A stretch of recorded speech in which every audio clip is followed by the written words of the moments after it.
سیکھا جائے اور اس کو سکھایا جائے۔ دوسرا ہے دیکھیں کہ قرآن کریم کی آیات میں غور و فکر کیا جائے۔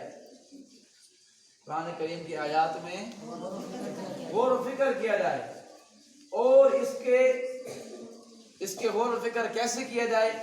بس پہلے بہتر یہی ہے کہ آدمی قرآن کریم کی جو زبان ہے وہ سیکھے، ٹھیک ہے نا۔ قرآن کریم کی زبان کے عربی زبان ہے۔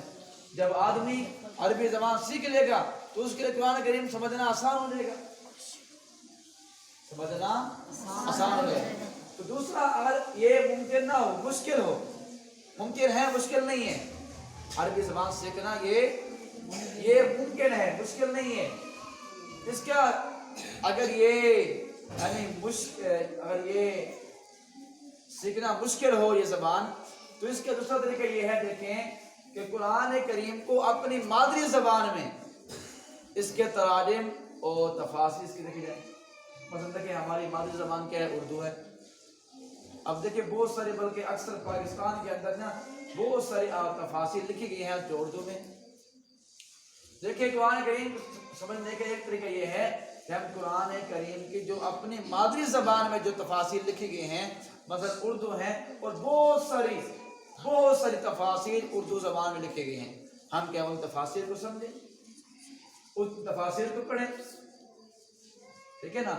دیکھیں یہ چند ایک اسباب ہیں قرآن کریم کو سمجھنے کے۔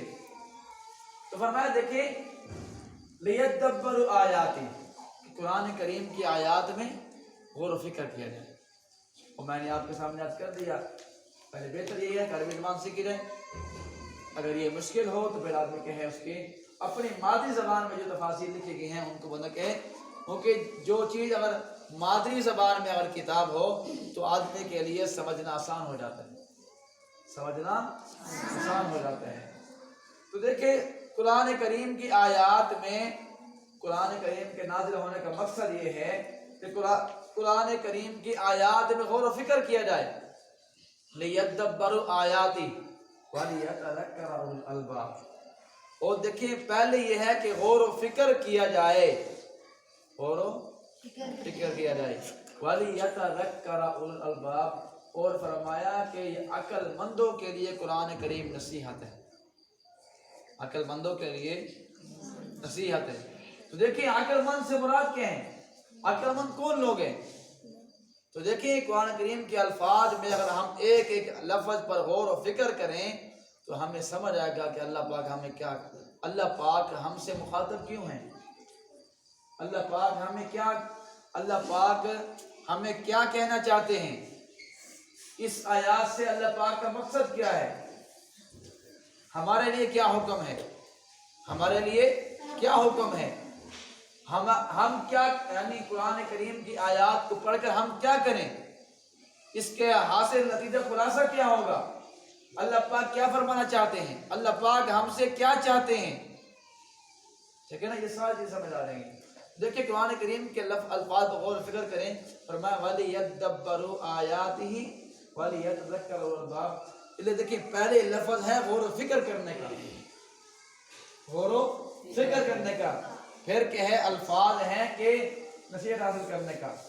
اس لیے دیکھیں پہلے غور و فکر کرنا ہے، پھر کہ نصیحت ملے گی، پھر کہ ہے نصیحت ملے گی۔ اب اسے دیکھیں ہم کہ اس سے عام الفاظ سمجھ سکتے ہیں، مثلا دیکھیں یہاں بیان ہو رہا ہے یا شادی کا بیان ہوتا ہے، تو دیکھیں جب بیان ہو رہا ہے دیکھیں قرآن کریم کا ضابطہ اور اصول دیکھیں، قرآن کریم کا ضابطہ اور اصول دیکھیں۔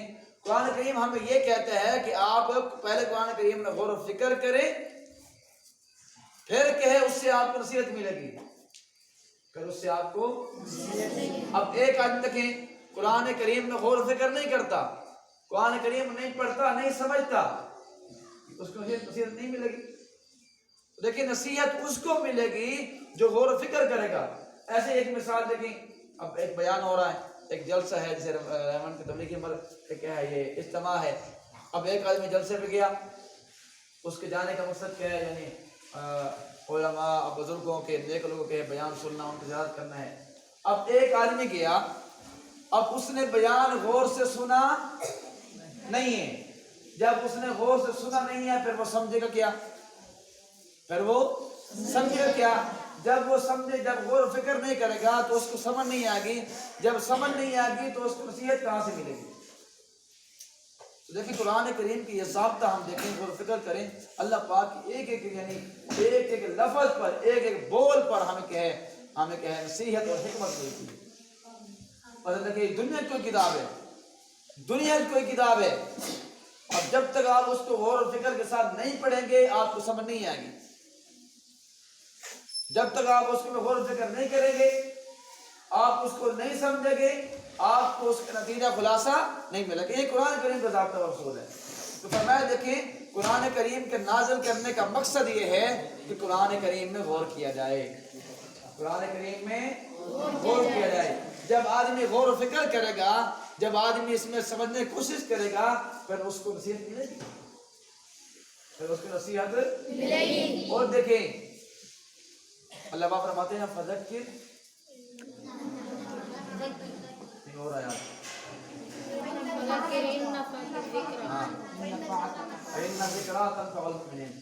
فرمایا دیکھیں فذکر، آپ بار بار نصیحت کرتے رہیں۔